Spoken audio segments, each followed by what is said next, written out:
김종필 TV 시청자 여러분 반갑습니다. 김종필입니다. 날씨가 무척 쌀쌀해졌습니다. 그러나 인사 한번 하고요. 그러나 우리의 삶은 쭉 갑니다. 그래서 한파를 뚫고 코로나19의 우여곡절을 넘어서 오늘의 소통을 시작하도록 하겠습니다. 오늘은 안도욱 대표와 이보라 변호사랑 내일신문의 일면과 오피니언 면으로 본 세상 읽기입니다.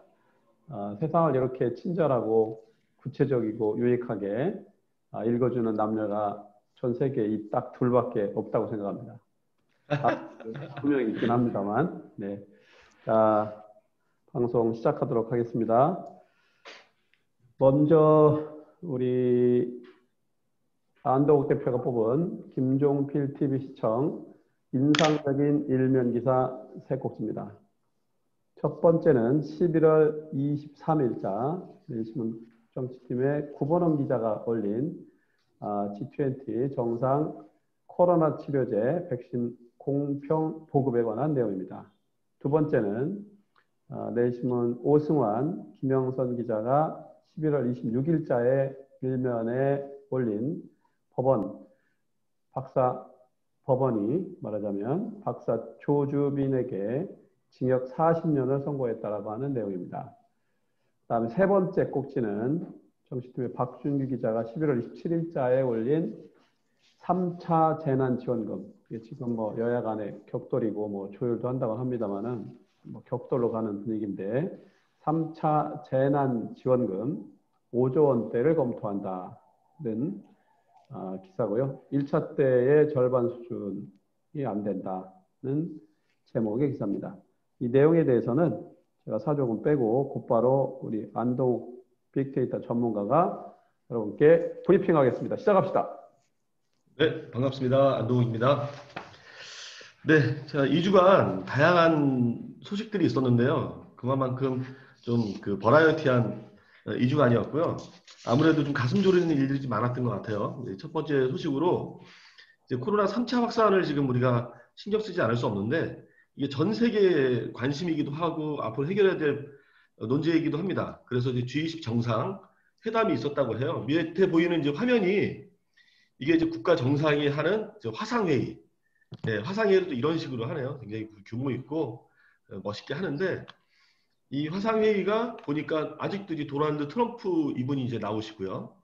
예, 시진핑 국가주석 이런 분들이 같이 이제 정상회의를 했는데 아무래도 지금 치료제, 백신 얘기가 계속 나옵니다.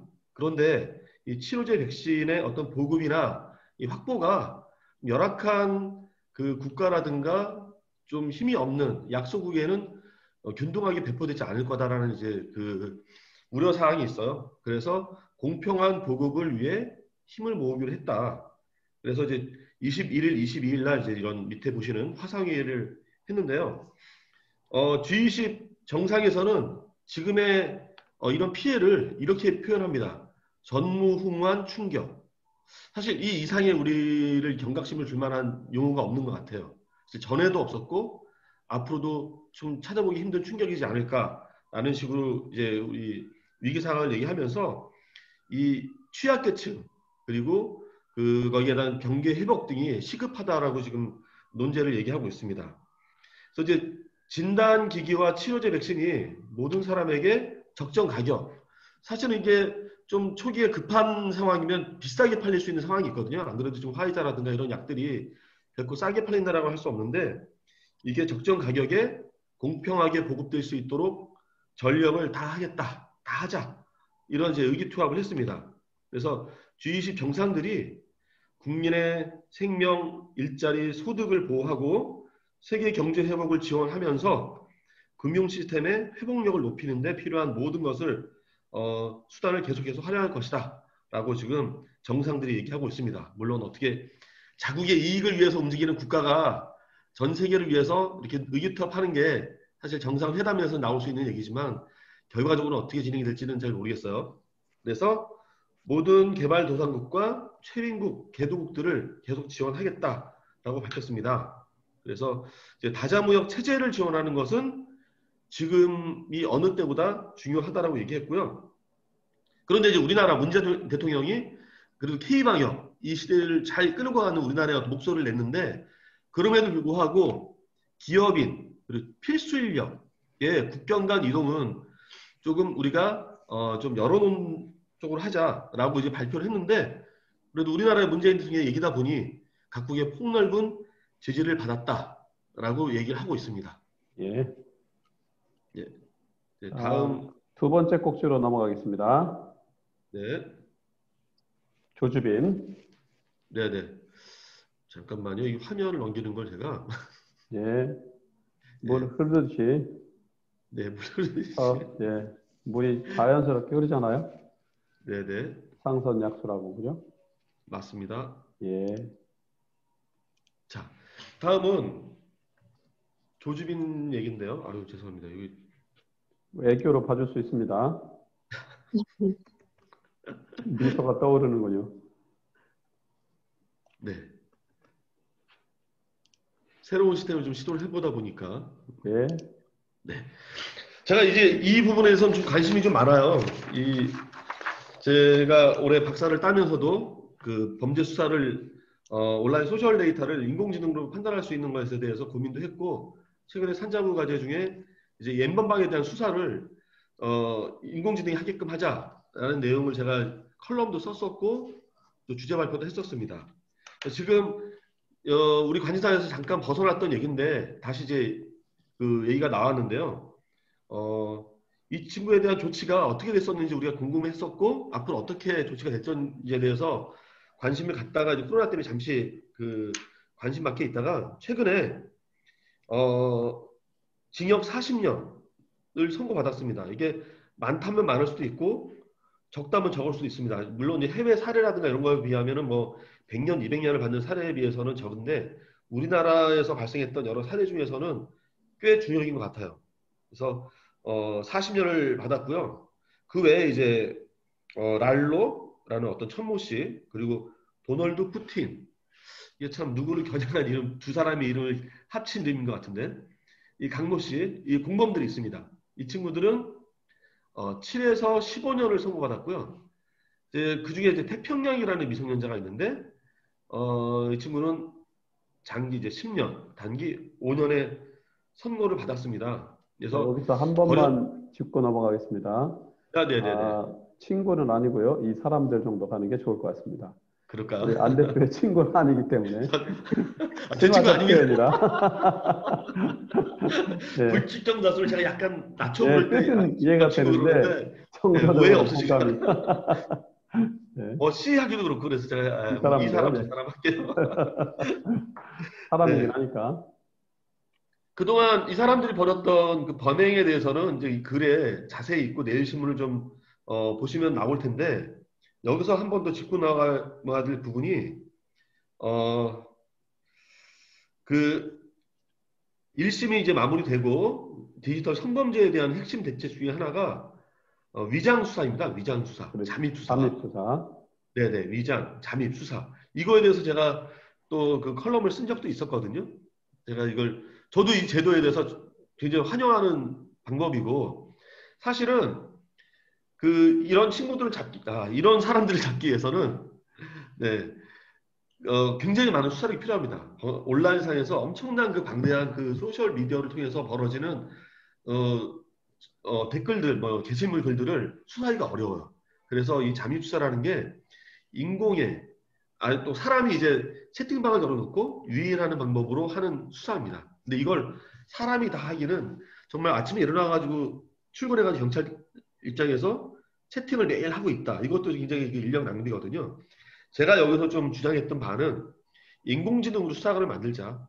예, 인공지능이 이런 범죄자들을 유인해서 마치 사람이 대화하듯이 대화를 하다 보면 이 사람은 지금 범죄를 유도하는 말을 하고 있다라는 걸 인공지능이 잡아낼 수 있거든요. 이런 부분도 한번 디지털화 하는 거에 관심을 한번 가져보면 좋을 것 같습니다. 그래서 지금 리셋 뭐 이러한 디지털 성범죄 대응 시민단체들이 있는데 지난 9일 날 이걸 언제까지 공권력 대신에 일반 시민단체가 범죄 감시를 해야 되느냐 위장수사조에 조속한 입법화를 촉구하자라고 이제 예. 얘기를 했습니다. 예, 예. 네. 예. 친절한 설명 고맙습니다. 자, 세 번째 꼭지로 넘어가겠습니다. 네. 다음 꼭지는요. 제가 또 이제 공유를 하도록 하겠습니다. 자, 여러분들 궁금해하시는 우리가 이제 이거를 사실은 국민들이 야 공짜돈 받았다 이거 받았으니까 소고기 사 먹자 이랬던 예, 것들이 주변에서는 들었던 기억이 납니다. 사실은 우리가 냈던 소중한 세금이죠. 그래서 그 돈을 국민들이 위급한 시기에 국가가 예산을 아껴서 좀 풀었던 건데요. 이제 1차, 2차 팬데믹 그 확산 때 우리가 뭐 지급을 받았었죠. 지금 그 재난지원금이 맨 마지막 글을 보시면 1차 때는 12조 2천억, 2차 때는 7조 8천억. 그래서 지금 이제 여에서 얘기하는 거는 3차 재난지원금 5조 원대 이 부분을 검토하고 있습니다. 그래서 3차 재난지원금을 여당에서는 5조 원대 예산을 추가를 이제 배정하는데 1차 예산의 이제 절반도 안 되는 거죠, 사실은. 예. 그나마도 2조 정도는 국채를 발행한다고 합니다. 나머지는 우리가 이제 예비비 등에서 감액을 해서 채우겠다라는 얘기를 하고 있죠. 그런데 의외로 이럴 때 사실은 너무 적다, 더 많이 해야 되는 거 아니야? 라는 어떤 그 야당의 목소리가 있었는데, 반대로 이번 국민의힘에서 제시하는 금액은 3조 원대를 얘기하고 있어요. 예, 3조 원대. 근데 여당 입장에서 3조 원대는 부족하다고 생각하고 있고 5조 원대를 생각하고 있다라고 하는데 야당에서는 이제 뉴딜 예산을 좀 줄여서 하자. 근데 여당에서는 뉴딜 예산을 줄일 수는 없다. 그래서 그 국채를 발행한다까지 이제 얘기를 하고 있는 상황이고요. 국민의힘의 이제 3조 원의 어떤 그런 그 금액에 대해서 말하는 부분은 피해 업종, 위기에 직격탄을 맞은 피해 업종이라든가 위기 가구의 긴급 생계 지원. 그래서 전체를 주는 방법 대신에 특정 층만을 주자라고 얘기하고 있고 여기에는 초중고등학생 대상의 청소년 긴급 돌봄 지원비 20만 원 일괄 지급 그리고 전국민 코로나19 백신 접종에 대한 예산 1조 원 뭐 이런 식으로 포함을 하자고 얘기합니다. 근데 또 거기에 다른 하나의 야당이죠. 정의당 입장에서 21조를 얘기해요. 근데 이게 현실이 가능한 얘기인지 모르겠어요. 갑자기 이제 21조를 얘기하면서 전 국민한테 30만 원씩을 주자. 이게 15조입니다. 15조. 그리고 자영업자에게 100만 원씩 주자. 6조 7천억. 받는 국민의 입장에서는 정의당의 편을 뭐 생각을 할지 모르겠지만 전체 국가를 생각하면은 이거는 좀 과한 돈이 아닌가. 그래서 적절한 지원금이 적절한 곳에 배분이 돼서 세금도 낭비하지 않고 이 어려움을 타파할 수 있는 정부의 좋은 선택을 국민의 한 사람으로서 기대를 하겠습니다. 네, 네, 감사합니다. 네, 안동욱 대표 백그라운드 설명과 함께 친절한 브리핑 수고하셨습니다. 고맙습니다. 감사합니다. 예, 일면을 통해서 세상의 이슈와 흐름을 진단하는 코너는 이렇게 정리하겠습니다. 수고하셨습니다.